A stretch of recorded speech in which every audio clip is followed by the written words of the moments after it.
Nous, ce qui nous intéresse, étant donné qu'on fait des soins solidaires à des personnes qui n'ont pas accès à l'ostéopathie, c'est de comprendre pourquoi est-ce qu'elles n'ont pas accès à l'ostéopathie.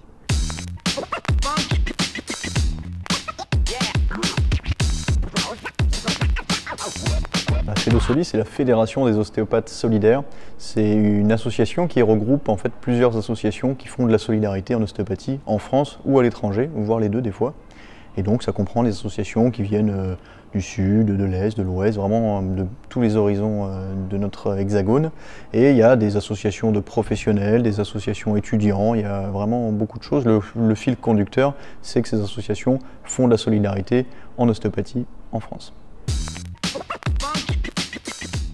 Toutes nos associations font de la solidarité et qu'il y a une demande qui est de plus en plus forte. On s'est amené à se poser la question, qu'est-ce qui amène les gens à venir consulter pour des soins ostéopathiques solidaires? Pourquoi est-ce qu'ils ne consultent pas dans des cabinets? Et après, en fait, on s'est posé la question toute simple, pourquoi ces gens consultent? Donc, et pourquoi ces gens n'ont pas accès à l'ostéopathie puisqu'ils sont obligés de venir dans des cabinets ou dans des associations qui réalisent des soins solidaires pour avoir de l'ostéopathie? Quelles sont les raisons du recours et du non-recours à l'ostéopathie en France? Donc ça, qu'on s'est concerté entre nous, on n'a pas eu de réponse. Et donc on s'était dit, une solution très simple pour avoir une réponse, c'est de faire une étude sociologique.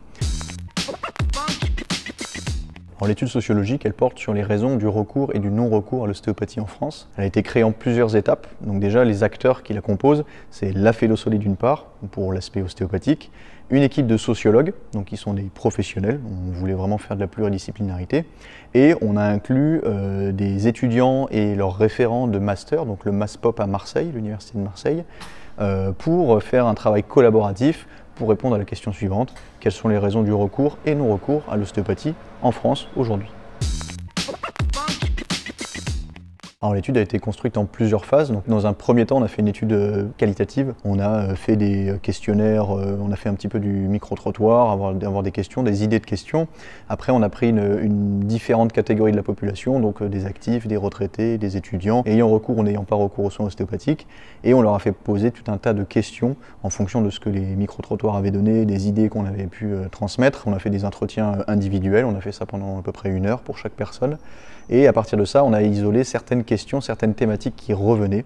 Et à partir de ces thématiques, en fait, on a dressé des questions pour faire un questionnaire quantitatif cette fois. Là, actuellement, on vient de terminer en fait l'aboutissement du questionnaire. Il est passé en relecture, il est passé en critique 2 ou 3 fois. On l'a beaucoup retravaillé. Donc là, il est abouti. Donc il y a un questionnaire en version ligne qui peut aussi être rempli en papier.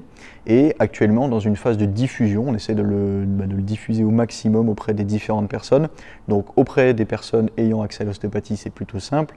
Là où c'est un petit peu plus compliqué, mais ce qui est le plus intéressant pour cette étude, c'est de trouver des personnes qui n'ont pas accès à l'ostéopathie et qui souhaitent en fait répondre à ce genre de questionnaire. Pour éviter trop de biais, le questionnaire il n'est pas proposé directement en qu'est-ce que vous pensez de l'ostéopathie, oui, non, est-ce que vous y allez. On prend en compte comment est-ce que les gens prennent soin d'eux et après on oriente vers l'ostéopathie. Donc ça permet d'éviter des biais de sélection en fait, où certaines personnes voient le mot ostéopathie, vont soit la plébisciter, soit au contraire la détracter. Et à la fin, on est sur l'établissement d'un rapport qui sera soumis aux différentes associations socio-professionnelles. Donc ce rapport il sera établi par l'équipe sociologique, l'équipe universitaire en collaboration avec la Fédération des ostéopathes solidaires. Et ce rapport il sera proposé en fait à toutes les différentes associations socio-professionnelles et qui veut s'en saisir.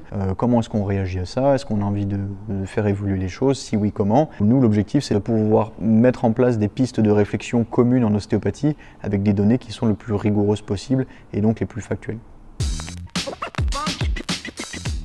Alors déjà, en tant que praticien, vous pouvez suivre notre projet donc, de près ou de loin. Le plus simple pour nous aider, c'est de faire circuler ce questionnaire donc, à vos patients pour avoir des répondants qui ont accès à l'ostéopathie, mais à demander aux patients de faire transiter aussi ces informations, ça peut intéresser tout le monde. Donc vous pouvez aussi faire circuler ces informations auprès de vos cercles proches, donc vos amis, vos familles, qui pourront peut-être contacter des personnes qui n'ont pas accès à l'ostéopathie, leur dire tiens, regarde, il y a un questionnaire qui finalement qui prend en compte pour une fois les personnes qui n'ont pas accès aux soins, ce qui est quand même pas très courant. Comment répondre à ce questionnaire? C'est très simple, en fait, il y a un lien qui est disponible. Le questionnaire, il dure entre 5 et 15 minutes, c'est quelque chose qu'on essaie de compresser au maximum.